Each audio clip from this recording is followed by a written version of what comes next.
Қайырлы таң баршаңызға, қалдарыңыз қалай? Осы записті көріп отырсаңыз, соңына дейін көруді ұсынамын. Соңында біз осы бүгінгі күнгі орындалатын тапсырмаларды беремін. Енді қыздар ақырын-ақырын қосыла берер. Біз сабағымызды бастай берейік. Ең алдымен өзіміздің осы кадр міне ұйықтап тұрдық, иә. Енді миымызды тыныштандыратын жаттығуды жасайық. Бұл бізде тыныс алу жаттығуы.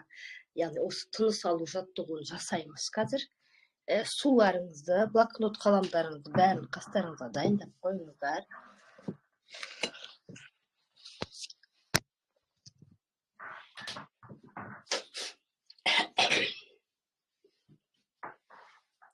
Дайын болсаңыздар, кірісейік. 15 рет жасаймыз, әдеттегідей.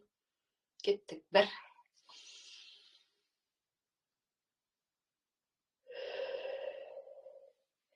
2.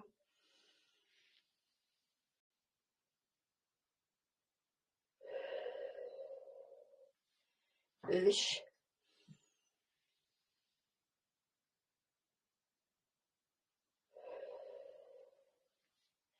4.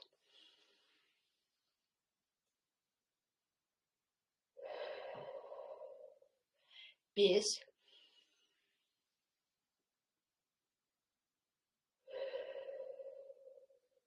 'Асықпаймыз, баяу, бір қалыпты темппен жасаңыздар. 6.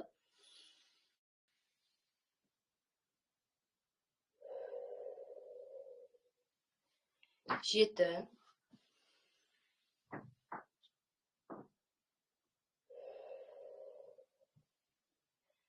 8.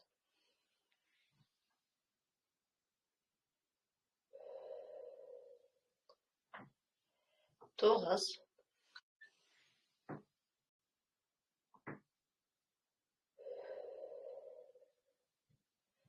10.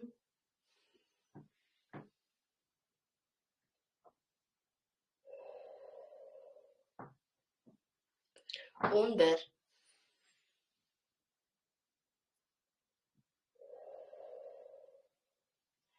12.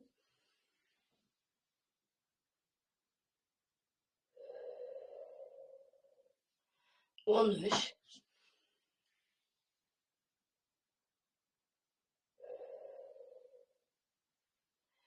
14.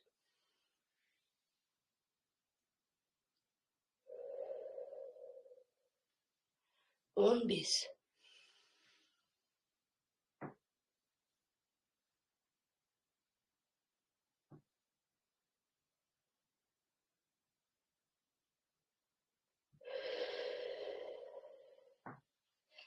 'Өте керемет қыздар. Менімен бірге жасайық қыздар.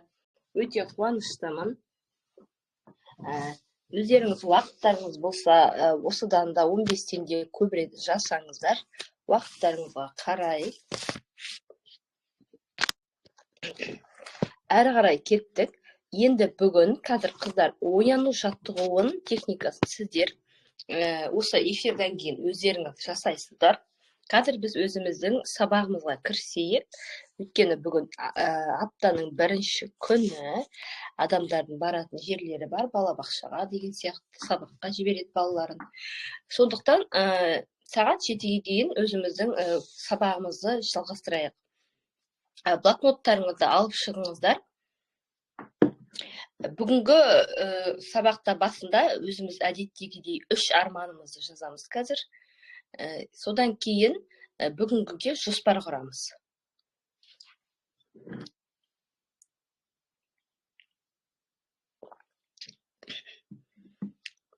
Үш арман. Өздеріңіздің қалап жүрген, көптен бері ойлап жүрген 3 арманыңызға бір фокус қойыңыз. Осы марафон барысында мен кешегі сабақта айтқан болатынмын. Яғни 3 арманыңызды 30 күн бойы жазып жүріңіз. Соны кәдімгідей сезініңіз, визуализация жасаңыз. Содан кейін келесі айда, жаңа ай туған кезде келесі 3 арманыңызға кірісесіз.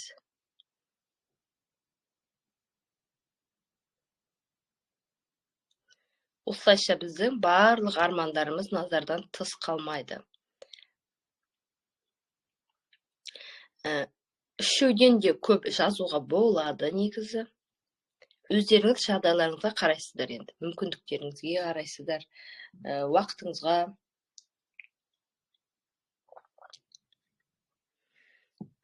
Кеше мен сіздерге Trello қосымшасы туралы айттым, күнді жоспарлауға қатысты. Оны жүктеп, неден App Store'дан немесе Play Market'тен жүктеп алдыңыздар ма? Және де қолданып бастадыңыздар ма? Ол жерде мен сіздердің нақты қандай қалауларыңыз бар, не жасағыларыңыз келеді, соларды жазыңыздар деген болатынмын. Күнді, сосын күнделікті жоспарды, сосын соған қарап отырып жазып шығамыз арасында. Өйткені ол бізде жалпы қойылған мақсаттар болады, жалпы қойылған мақсаттар ғой бізде, былай істеймін деп. Содан кейін күнделікті уақытта біз оларға ақыран қадам басамыз. Анализ жасап үйренеміз деп айтқан болатынмын, иә. Ол туралы ешкім маған үй тапсырмасын жіберген жоқ. Бір күніңізді өзіңіз талдау жасаңыз дегендегі. Яғни онда қалай болды? Өзіңізге анализ жасайсыз үнемі. Мысалға сіз қазір 3 арманыңызды жаздыңыз ғой. Осы 3 арманмен жұмыс істеу керекпіз. Сіз күнделікті өмірде осы 3 арманыңызға қарай қалай қадам басып жатырсыз?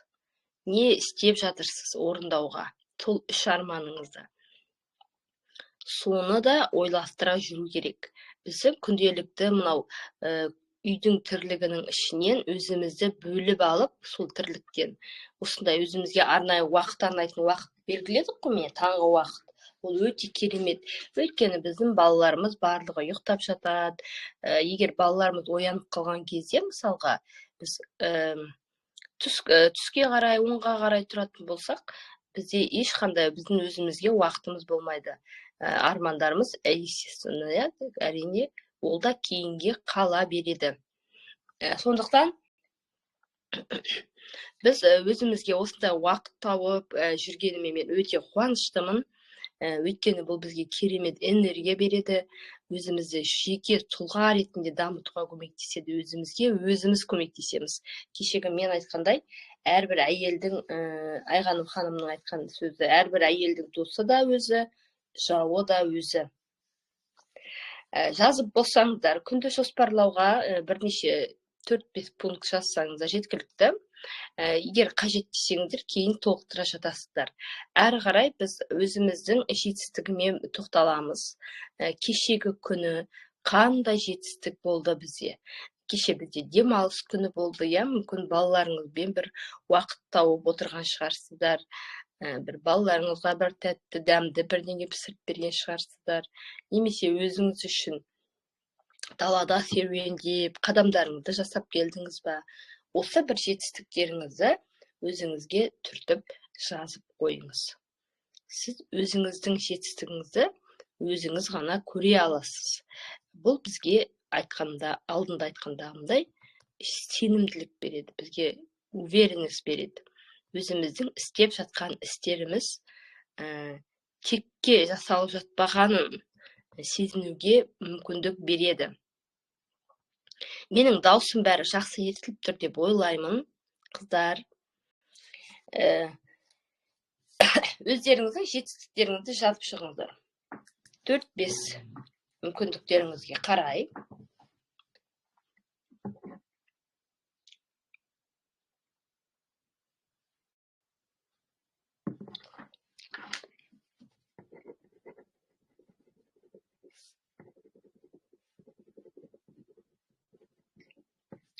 Бүгінгі біздің қозғайтын тақырыбымыз біздің армандар қалай орындалады, және де арман мен мақсаттың айырмашылығы қандай. Міне осы тақырыпта біз бүгін әңгіме қозғаймыз. Ол өте керемет тақырып. Негізі армандар деген кез келген адамда бар деп ойлаймын. Кез келген адам армандайды, қиялдайды. Бұл өте керемет. Армансыз адам, бұл қалай деп айтады? бұлбұлсыз орман сияқты дейді, иә. Сондықтан біздің күніміз армандаумен міндетті түрде болу керек. Яғни біз армандаған кезде қандай әрекет жүзеге асады. Яғни біз армандаған кезде біз оның бірінші миымызда болғанын кәдімгідей елестетеміз. Болып жатқанын қолымызға ұстап тұрғанымызды немесе кез келген арманымызды. Соны біз миымызға бірінші саламыз, содан кейін ол бізге нақты өмірде шындыққа айналады. Жалпы арманды жазудың өзінің бірнеше ережелері бар. Мен сіздерге сол ережелерге тоқталамын. Біз үнемі арман жазған кезде, мысалға сіз қазір, мысалы мен сияқты айтайын, мен 3 бөлмелі қазір пәтерде тұрып жатырмын, иә. Мен мысалға енді мүмкін коттеджға немесе 5 бөлмелі үйге көшкім келеді делік. Бірақ қазір ондай мүмкіндік жоқ. Мысалға соған 5 бөлмелі үй алатындай, иә. Олар бізде қанша қымбат тұрады, әрине. Сосын менің миым мынау ойлап қалмау керек.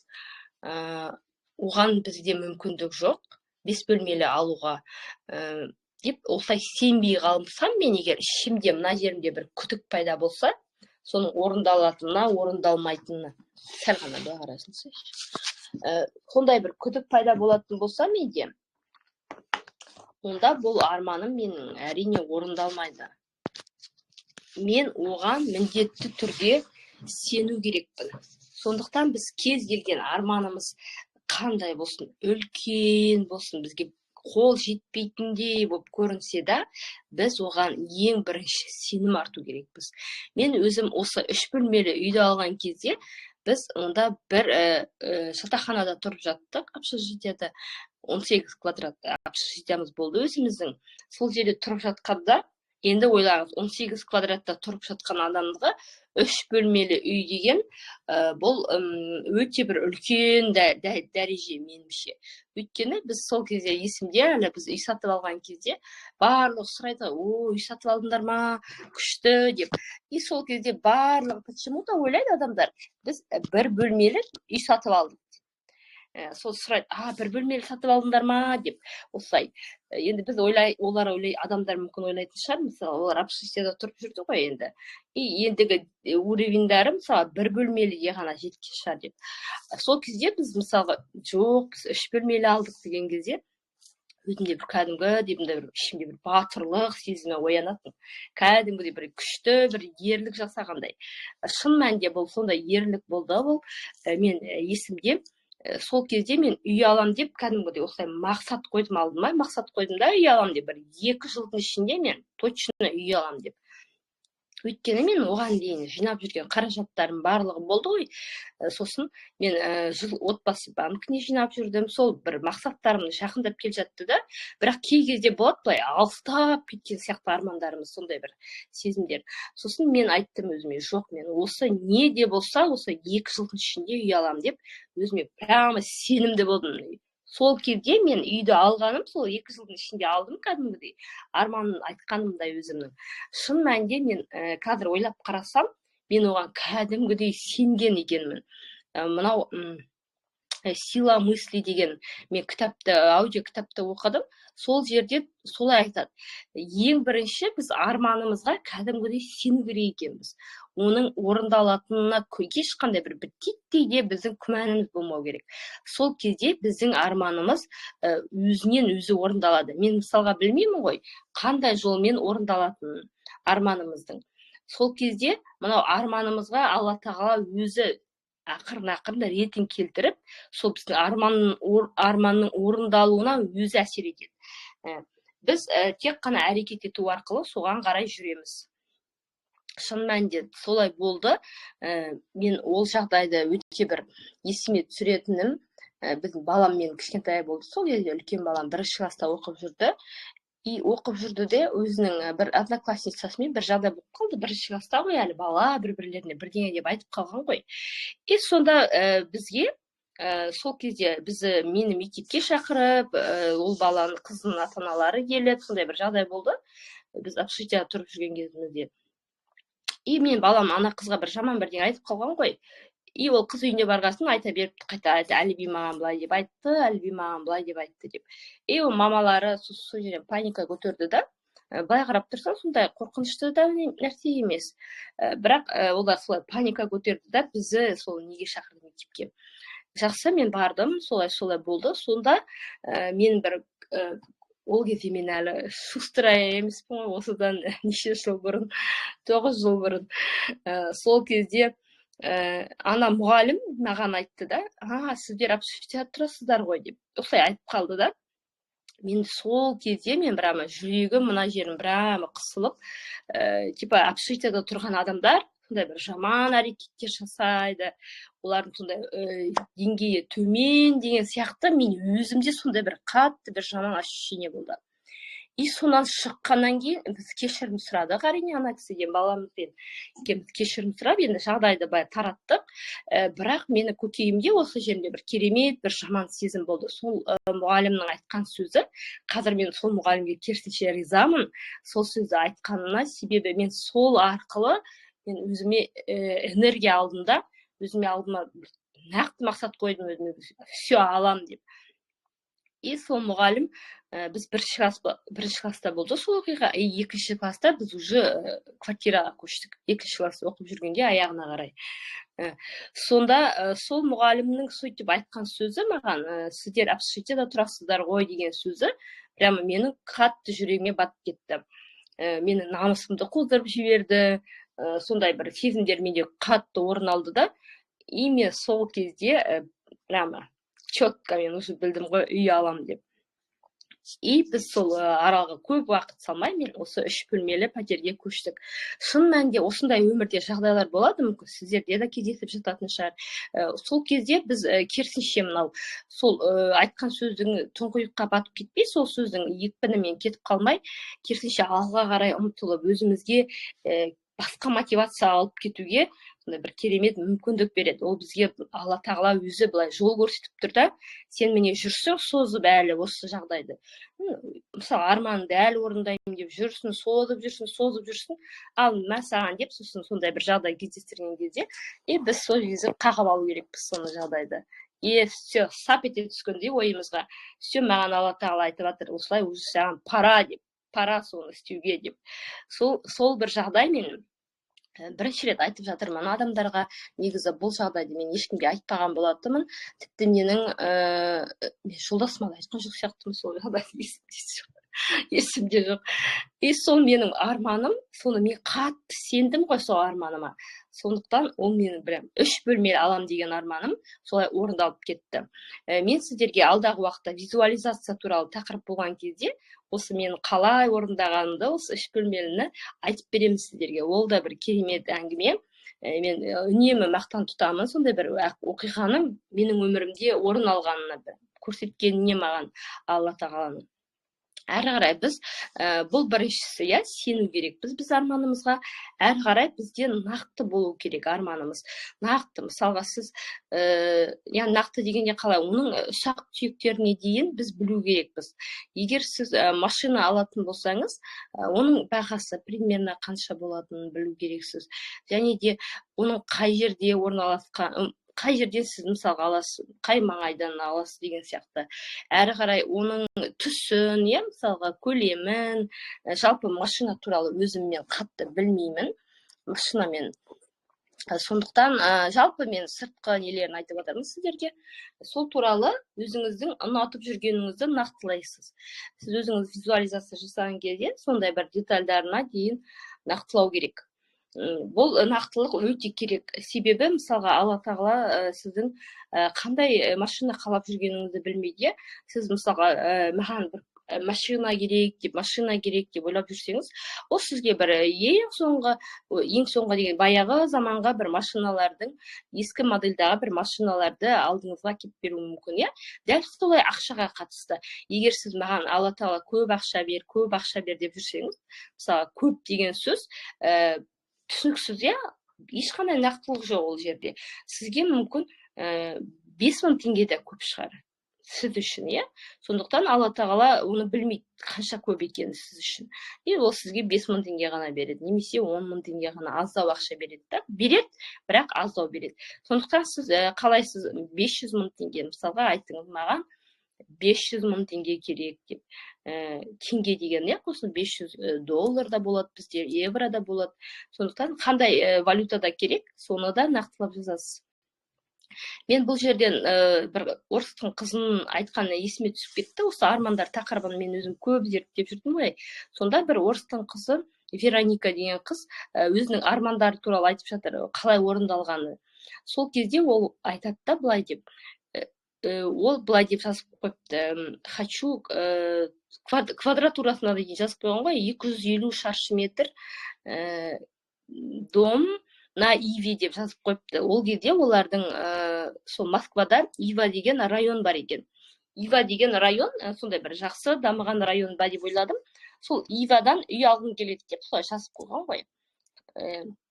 Сосын біраз уақыт өтті дейді. Олар жолдасы екеуі бір үй қарадық деді. Бірақ район Ивада емес, бірақ сол 250 шаршы метр тұратын шаршы метрде сияқты үлкен, прямо особняк деді ғой. Усадьба дейді ғой олар, усадьба, прямо ішінде бәрі бар дейді. Сады да бар, бүкіл банялары да бар, бүкілі бар. Сондай тауып алыпты үйді, өздері барып қарап, былай кеткен екен. Бірақ сол кезде олардың сол үйдің бір 10%-на дейін ақшамыз жоқ дейді. Сол кезде сол үйді сатып алуға 10% да бізде болған жоқ дейді. Содан мен 4 ай бойы сол үйді визуализациялап, өзі арманына кіргізген ғой, осы үйді алам деп. Содан біраз 4 айдан кейін, тура 4 айдан кейін сол үйді алдық деді ол қыз.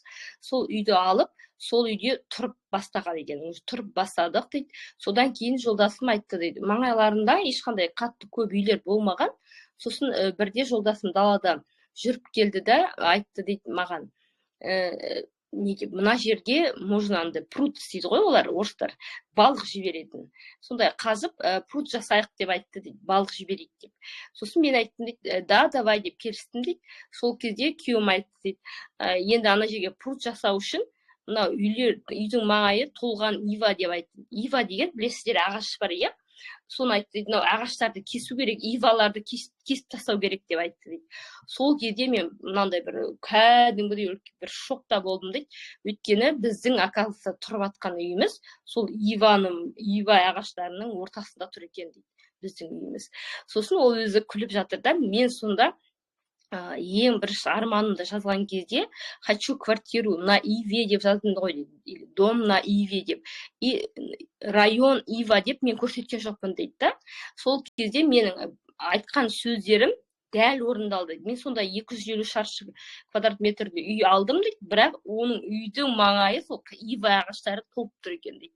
Бірақ кейін ол айтады да, мен сол Ива районынан өзіме офис ретінде квартира кейін сатып алдым дейді. Енді уже жағдайы жеткен кезде уже. Сондай бір оқиғалар шын мәнінде өмірде былай сәйкестікке келеді. Бізде ешқашан өмірде кездейсоқтық деген болмайды. Кездейсоқтық деген ешқашан болмайды. Әрқашан біз энергиядан тұрамыз ғой. Сондықтан бізге болатын оқиғалардың барлығы былай сәйкестік болады, сәйкестік келеді. Сөйтіп, сол қыз айтқандай, әрбір нақтылықты жазу керек біз, керек жерлерін мысалға, сондай бір мән беру керек сөздерге, жазып атқан сөздерімізге. Әр қарай осы шақта болу керек, оны мен үнемі айтамын сіздерге. Біздің арманымыз дәл осы шақта орындалады. Ешқашан ол болашақта да болмайды, немесе өткен шақта да болмайды. Біз мысалға арманымызға барған кезге, мысалға сіз iPhone алғыңыз келіп жүреді, иә, мысалға iPhone алғыңыз келіп жүреді, армандайсыз, жазасыз, кешіріңіздер. Содан кейін iPhone бір күні сол iPhone алуға сіздің уақытыңыз, яғни мүмкіндігіңіз болады. iPhone алдыңыз деліге, яғни ол кезде ешқандай болашақ болмайды. Сіз дәл осы шаққа қатысып отырасыз. Яғни iPhone-ды қолыңызға ұстап тұрасыз. Міне сондықтан армандар үнемі осы шақта орындалады. Сондықтан осы шақта жазамыз. Мен қолыма iPhone 16 Pro ұстап тұрмын деген сияқты, иә, осы шақта. дәл сол сәтіңізді көз алдыңызға елестетіп, сол осы шақта жазасыздар. Кез келген. Мысалға машина армандасаңыз, менің сондай машинам бар деп қана жазып қоймай, мен сондай машинамды жүргізіп келе жатырмын. Немесе жүргізу білмесеңіз, жолдасым екеуміз сол машинада жүріп келе жатырмыз деген сияқты, иә? Жолдасыммен жүріп келе жатырмын деп, сондай бір нақтылықты бересіз. Нақты сол бір болып жатқан әрекетте. Әрі қарай етістіктерге назар аударамыз міндетті түрде, иә. Қазақтарда кішкене қазақ тілінде кішкене басқашалау, мысалға орыстарда не деген оларда өздерінің бар ғой, жоқ деген сөзді білдіретін. Сондайларды қолдануға болмайды дейді. Енді біз қазақша жазатындықтан бізде маме, бабе, папе деген болымсыз етістік бар. Міне осы етістіктерді қолданбаймыз. Әлгі қалай айтады, мен қандай былай мысал келтірсем екен, ала алмаймын ба деп, бізде ішімізде сезім болады ғой сондай кезде. Сондай бір етістіктерді жоқ деген етістіктерге назар аударамыз. Үнемі бар дейміз, немесе ұстап тұрмын дейміз, келе жатырмын дейсіз, немесе ішінде отырмын дейсіз. Сондай бір қонақ күтіп жатырмын дейсіз сияқты. Яғни нақты болып жатқан етістіктерді ғана қолданамыз. Яғни жоқ деген сөздерді қоспаймыз. Жалпы осы жоқ деген сөзді біз өмірімізде өте жиі айту керекпіз. Жалпы өзімізде айтады ғой, жоқ десең жоғала бересің деп. Ол шын мәнінде солай. Меніңше жоқ деген кезде ақшада келмей қалады, жоқ деп. Мысалы, біреуге айтсаңыз, ақшаңыз жоқ деп. Жоқ деген сөзді біз басқа сөзбен алмастыру керекпіз. Мысалға, сізден біреу ақша сұрады, сіз оған жоқ деп айтқыңыз келмей тұр, енді мысалға, ақшаңыз бар, бірақ енді оған жоқ деп айта алмайсыз ғой. Сол кезде сіз сол сөзді жоқ сөзін алмастыру керек. Өзімде болмай тұр деген сияқты, иә. Немесе қазір қажет болып тұр өзіме деп, сондай бір сөздерге алмастырып жіберу керекпіз, міндетті түрде. Әрі қарай экологиялық тұрғыдан біздің армандарымыз таза болу керек. Ол қалай? Біз ешкімге, ешқандай адамдарға жамандық ойламаймыз. Ешқашан. Тіпті өзімізге де ешқандай жамандық ойламаймыз. Жаман ой мақсатында ешқандай арман болмау керек бізде. Сондықтан тек қана таза экологиялық, жақсы ниетте болу керек біздің армандарымыз. Болады, әр адамдар әртүрлі ғой, неше түрлі адамдар бар. Біреулерді қарғап, жамандап жатқан кезде сондай бір тілектер тілеп қалуы мүмкін, иә, айтып қалуы мүмкін. Шын мәнінде біреуге қатты ренжулі болып жүргенде сол адамға жаман бір тілек тілеуі мүмкін. Бұл сондай жамандық, ешқандай жамандық шақырмаймыз. Тек қана өзімізге қатысты болу керек армандарымыз. Бізге ғана қатысты болу керек. Ол тіпті біздің балаларымызға да, жолдасымызға да қатысты болмау керек. Мен сіздерге айтқан болатынмын, егер сіз балаңызға қатысты жазғыңыз келсе, үнемі сіздің арманыңыз өзіңізден шығу керек. Мысалға, менің ұлым грантта оқиды деп жазбайсыз, мысалға. Өзіңізден бастайсыз. Мен грантта оқып жатқан баланың, ұлымның атын жазып жіберіңізге, ұлымның анасымын. Яғни сіз өзіңіздің тарапыңыздан шығару керексіз үнемі. Сол сияқты ұмытпаңыздар. Мен грантта оқып жатқан ұлымның анасымын. Яғни анасымын, яғни мен кіммін? Анасымын ол баланың, иә? Ол баланың, менің ұлым грантта оқып жатыр, менің күйеуімнің табысы көп деген сияқты. Бұрындары біз солай жасатынбыз. Қазір егер жолдасыңыздың табысын артқанын қаласаңыз, мен айына осындай табыс табатын ер адамның әйелімін деп, өзіңізді сондай бір өзіңіздің позицияңызды аласыз үнемі. Осы позицияны алу керек. Келесі, біздің армандарымыз міндетті түрде позитивті болу керек. Ешқандай оған негативтер қосылмау керек.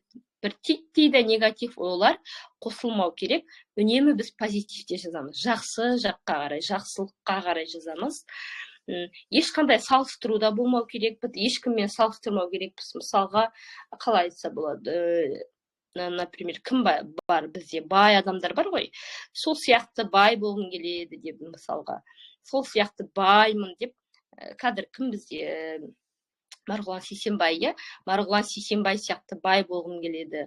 немесе Марғұлан Сейсенбай сияқты баймын деп жазбаймыз, салыстырмаймыз. Өйткені біз ол адамның осы байлыққа дейінгі жеткен өмірін білмейміз. Қандай болғанын, мысалға оның өмірінде бір қиындықтар болған шығар. Сол кезде Алла тағала сізге оның байлығын емес, сол адамның бір көрген қиындықтарын жіберуі мүмкін. Сондықтан ешқандай адаммен салыстырмаймыз. Өзімізді салыстырмаймыз, метафораны қолданбаймыз. Мындай керемет, әсер ететін сөздерді қолданбаймыз ешқандай. Тек қана жай қарапайым хабарлы сөйлемдермен ғана жазамыз. Мен мысалға менің айлығым айына 1000 шама. Сол сияқты, қолыма мысалға 500 000 теңге ай сайын алып тұрмын деп. Сол сияқты тек қана өзімізге қатысты болу керек. Ешкіммен салыстырмаймыз. Және де арманымыздың жазған кезде оның жолын көрсетпейміз. Қалай орындалу керек екенін. Арманымыз мысалға былай орындалу керек деп, каждый шаққа бөліп, оны көрсетіп қоймаймыз. Жазамыз да, оны вселенныйға, жаратушы дейміз, соған жібереміз жоғары қарай. Яғни ешқандай оның шағын көрсетудің қажеті жоқ. Мен осы визуализация тақырыбын қозғаған кезде айтамын. Мен өзімде сол 3 бөлмелі үйді алғым келген кезде қалай менде болған, біз Алла тағала бізге өзі мынау жолдарын қалай болу керек екенін, именно біздің арманымыз қалай орындалу керек екенін өзі бізге көрсетіп береді. Ал біз оның шақ-шағын біліп тұруымыз міндетті емес. Мақсатта бізде солай болады. Қазір мақсат туралы айтамыз. Ең соңғы қалды бір ережесі арманды жазудың. Ең соңғысы, бір арманның ішіне бірнеше арманды қоспаймыз. Мысалға, бір сөйлемнің ішіне, мысалға, мен сондайды соңғы маркалы машинаның ішінде келе жатып, өзімді мысалға, өзімнің мысалға 5 бөлмелі үйіме бара жатырмын деген сияқты бір арманның ішіне 2-3 арманды қоспаймыз. Яғни әр арман өзі бөлек-бөлек болу керек, міндетті түрде. Бір арманның ішіне бірнеше арман қоспаймыз. Соны да ескеріңіздер жазған кезде. Бұл міне нақты армандардың құрудың нақты осы айтылатын ережелері. Бұларды адамдар барлығы біз үшін ойластырып, дайындап, жазып қойды. Енді тек қана біз соларды бірде-бір қолдану керекпіз. Бірде-бір қолданып, содан кейін оны әрекетке айналдыру керекпіз. Кез келген арманның арман плюс әрекет тең болады нәтиже. Үнемі солай, Егер сіз бос армандап қана жататын болсаңыз, ешқандай әрекет етпесеңіз, нәтиже бізде болмайды. Әрекет дегеніміз ол біздің күнделікті тірлігіміз. Кей кезде адамдар ойлайды, әрекет немене жасаймын деп, олар бастарын қатырады. Әрекет не істерлерін білмей. Арманыңызды жазасыз, осылай күнделікті өзіңізбен жұмыс жасайсыз. Сосын жұмысыңызға барасыз, қосымша бір табыс көзін іздейсіз. Енді сізге арманыңызға жету үшін, мысалға iPhone алғыңыз келеді, оған енді ақша керек қой оны алу үшін. Сондықтан сіз энергияңызды жұмсайсыз, ақшаны тартасыз өзіңізге қарай, жұмыс істейсіз, әрекет етесіз, қосымша табыс, ақшаңыз жетпей жатыр ма? Қосымша табыс көзін іздейсіз. Мейлі ол сізге айына 15 000 теңге ғана әкелсін, мейлі 10 000 теңге ғана әкелсін айына.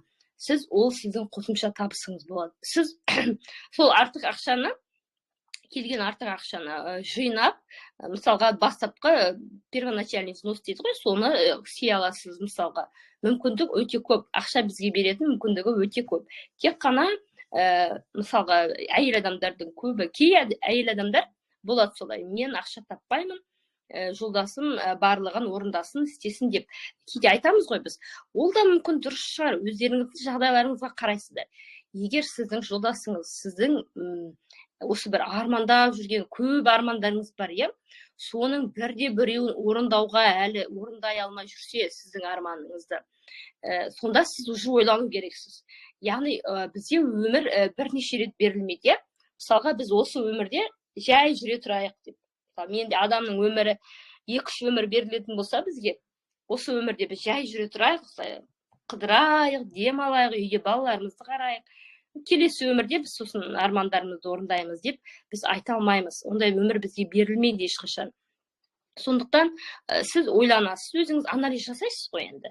Менің бұл армандарымды мысалы жолдасым орындай алады екен десеңіз, сіз можно үйде өзіңіз бала шағаңызды қарап отыра беруге, Ал егер сіздің жолдасыңыз ондай мүмкіндік сізде тудырмаса, ол өзінің де армандарын орындай алмай жүрсе, оған енді нагрузка ғой, өзінің армандары бар, қаншама орындайтын. Олар біз сияқты ер адамдар жазбайды, көп ер адамдар жазбайды мысалға, олар бар миларында сақтап алып жүреді. И сенің жақта қаншама арманың тұр, екеуін оған көтеру оңай ма мысалға? Одан әрі балаларымыздың армандары бар, анда барсам, мында барсам деген, қосыла береді. Өзінікі одан сайын басып кетеді ғой біздікі, балаларымызбен бірге. Соның барлығын оның орындауға мүмкіндігі бар ма? Мүмкіндік жасай ала ма? Соны ескеріңіздер міндетті түрде.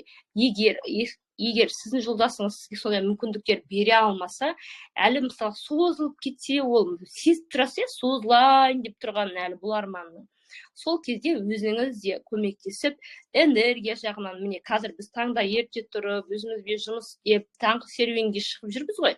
Бұл бізге көп энергия береді. Біз үйдің ішіндегі істейтін іс-әрекеттердің барлығын дөңгелетіп аламыз, дөңгелетіп алып істеп кетеміз, барлығын дайындап қоямыз. Бұл бізге ер адамға беретін біздің энергиямыз болу керек, ондай энергияда. И сол кезде біздің армандарымызда сонымен қатар тыс қалмау керек, міндетті түрде. Соны өздеріңіз күнделікті анализ жасайсыздар, міндетті түрде. Енді арман мен мақсаттың айырмашылығы қандай деген тақырыпта сөз қозғайық кішкене. Жалпы өздеріңіз білесіздер, арманды біз ойымызда, мына қиялымызда қалыптастырамыз, армандап жүріп біз визуализация жасаймыз, елестетеміз, әртүрлі жерлерге барып келеміз ойымызбен.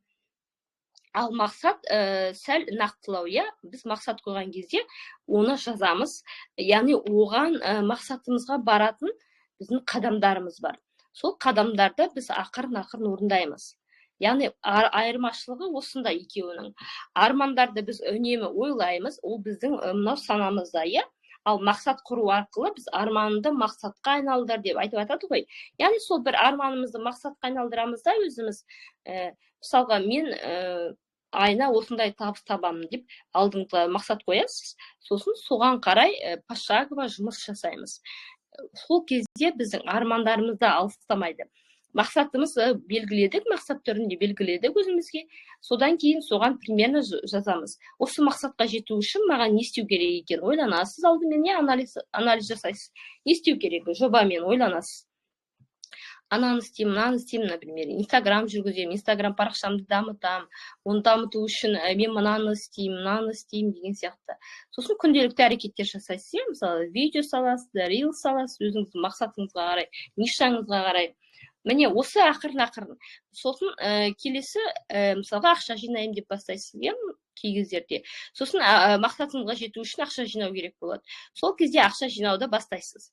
Күнделікті ай сайын $1 сатып аласыз, $100, ай сайын $100 сатып аласыз. Ештемеге қарамай, ол кезде егер сіз мақсат қойған кезде, тұп-тура мен өзім айтып тұрмын ғой, мен 3 бөлмелі үйді аларда сондай бір керемет мақсатым болды. Мен қолыма түскен бір артық ақша түсті.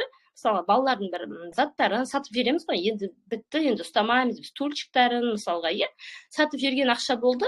Мен сол мысалға 4.000 ба, 5.000 ба сол ақшаны мен алатынымда бірден апарып сол депозитқа салып тастайтынмын. Өйткені ол бізге былай артық келген ақша, оны біз құртып жібермеу керекпіз. Солай өзіңіздің мақсатыңызға қарай сіз әрекет етесіз, ебін табасыз. Қалай істеу керек екенін өзіңіз ойланасыз. Ақша жинау керек болса, методтары көп өте. Алдағы уақытта бір эфирде сол туралы айтамын. Сол ақшаның бір өзіңізге ыңғайлысын таңдап аласыз. Сосын әрі қарай әрекет ете бересіз. Өзіңіздің күнделікті әрекеттеріңізді жасайсыз, арманыңызды визуализациялайсыз, елестетесіз міндетті түрде күнделікті. Соның барлығы мынау біздің арманымыздың орындалуына қарай жақындата түседі. Бізді міндетті түрде жақындатады. Ол кей кезде болады бізге сондай бір сезімдер алыстап кеткен сияқты. Бірақ айттым ғой, ішімізде біз сенбеу деген сезім болмау керек. Міндетті түрде сенім болған кезде ғана біздің армандарымыз орындалады. Осы жерде бір керемет бір техниканы айтқым келіп тұр сіздерге сенімге қатысты. Айнұр ханымның сабағынан естідім, білем осы техниканы. Былай дейді, холодильник деген техника екен. Мысалға, біз әйел адамдар күнделікті өмірде сіздің холодильнигіңіз қай жерде тұрғанын сіз білесіз, иә? Әркім біледі, холодильник қай жерде тұр екенін. Сосын мысалға, сіз сенімдісіз сол холодильниктің именно сол жерде тұрғанына, қай жерде тұрғанына сіз сенімдісіз. Сол сияқты сіз арманыңызға да сол сияқты сенімді болу керек екенсіз. Яғни сізге қазір біреу келіп айтса, мысалға холодильнигінен маған бірдеңе ет берші деп, бірдеңе деп айтса, сіз холодильникті іздеп жүрмейсіз, иә? Менің холодильнигім қай жақта тұр деп, иә? Немесе кухняға барып, шкафтарды ашпайсыз. Өйткені сіз біліп тұрсыз, тура холодильникқа барасыз да, сол жерден аласыз. Сіз сенімдісіз, сіздің холодильнигіңіз ол жерден ешқайда кетіп қалған жоқ. Сол жерде тұр. Мысалға, сіз уже мына қазір осы жерде отырып, сіз ана жерде біліп тұрсыз холодильнигіңіздің қай жерде тұрғанын. Дәл сол сияқты біздің арманымызға дәл сол сияқты сену керекпіз. Біздің арманымыз сол жерде тұр, яғни ол ешқайда қозғалып кетпегеніне. Осындай бір техниканы мен өзім ойлағанда, шын мәнінде сенімділік тудыру үшін осы техниканы қолдануға болады. Өздеріңізде қолданып көріңіздер. Енді сабағымызды қорытындыламас бұрын сіздерге тапсырма ретінде арман жазу. Біз арманымызды жазып жүрміз, 3 арманымызды. Әрі қарай енді сіздер біздің алдағы уақытта 25-ші жыл келе жатыр, өздеріңіз білесіздер, енді бір аз уақыттай қалды. Сол 25-ші жылға арнап өздеріңізге арман жазыңыздар. Осы жаңағы мен айтып өткен ережелерге сәйкестендіріп, өздеріңіз биылғы жылға армандарыңыз қаншалықты орындалды, соған анализ жасаңыздар. Содан кейін келесі жылғы 25-ші жылға арман жазамыз. Үйге тапсырма осы. Жаңағы мен айтқан ережелерге сүйене отырып, өзіңіздің жалпы 100 арман жазу керек. 100 арман. Кез келген бай, табысты адамдардың армандары өте көп дейді. Мен шын мәнінде бірле таң қалдым, қалай деп. Сондай бір табысты адам айтып жатырды, 5000 арманым бар дейді. Мен таң қалдым, қалай деп.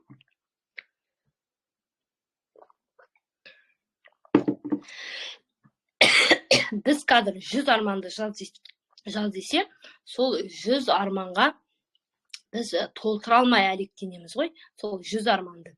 5000 арманы бар адам, мен ойладым, ол қандай адам сонда, ол нені армандайды деп, соншама. Сол сияқты сіздерде ол әрбір ұсақ түйегіне дейін өзінің армандарын жазады екен. Әрбір ұсақ түйегіне дейін.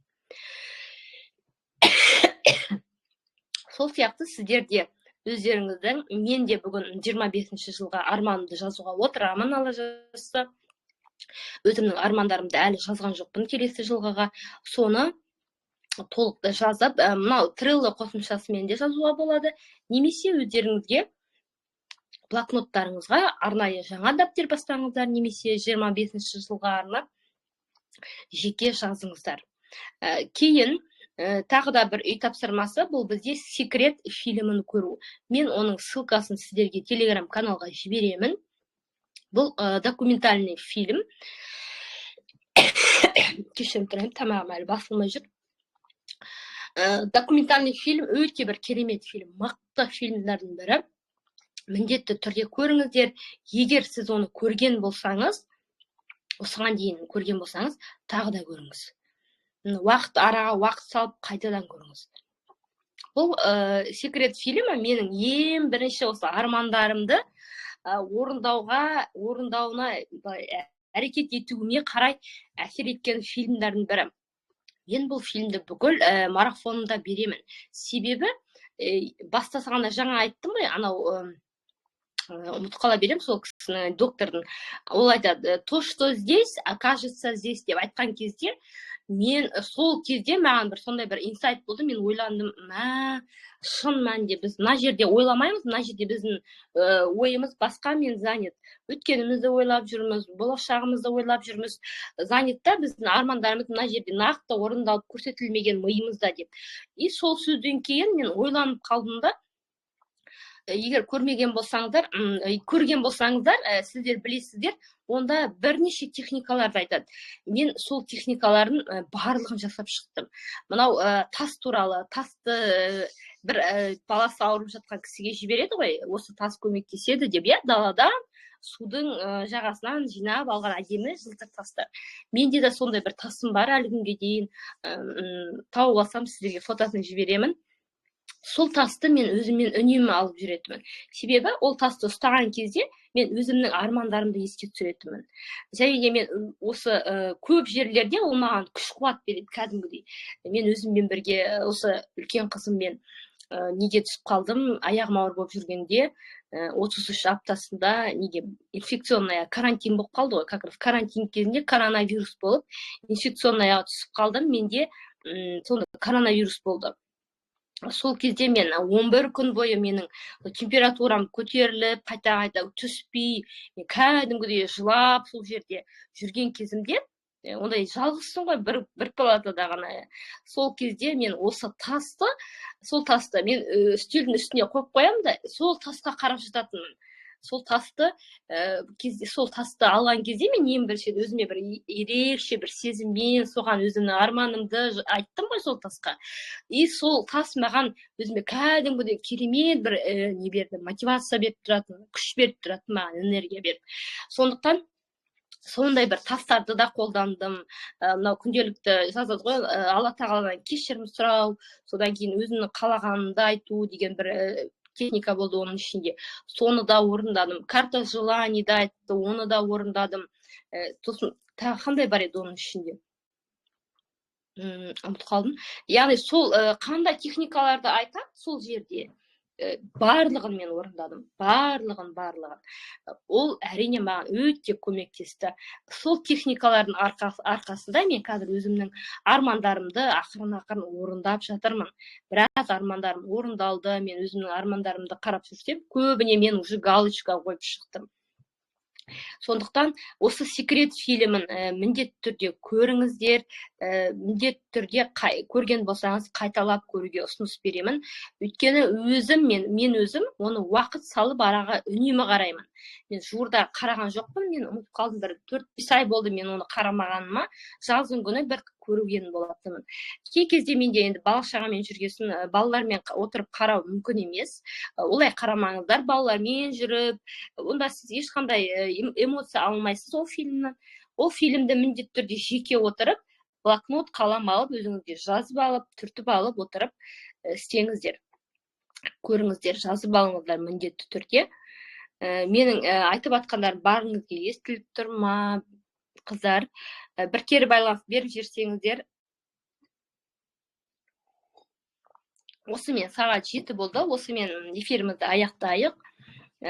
Тапсырмалардың барлығын сіздерге Telegram каналға жіберемін. Армандардың орындалуына қатысты ережелер менде голосовоймен айтылған болу керек. Болса қараймын. Соны да Гүлнұр ханым естіліп тұр дейді. Рахмет. Соны да сіздерге жіберемін. Жалпы бүгін сіздердің эфирда көргеніме қатты қуаныштымын. 4 адам отырдық жаңа. Сіздердің алға қойған өздеріңіздің барлық арман мақсаттарыңыз орындалсын. Оларға сеніммен қараңыздар. Ешқашан күмән тудырмаңыздар. Күмән келіп қалған кезде өздеріңіз жұмыс жасаңыздар. Яғни бізге сенім ғана біздің армандарымызды орындауға көмектеседі. Күндеріңіз берекелі болсын. Аптаның бірінші күні бізде барлық бала-шағаларыңызды жіберіп, сабақтарына жіберіп, айтпақшы бізде аяз көтеріліп тұр қатты. Астанада отмена болып жатыр екен сабақтарға.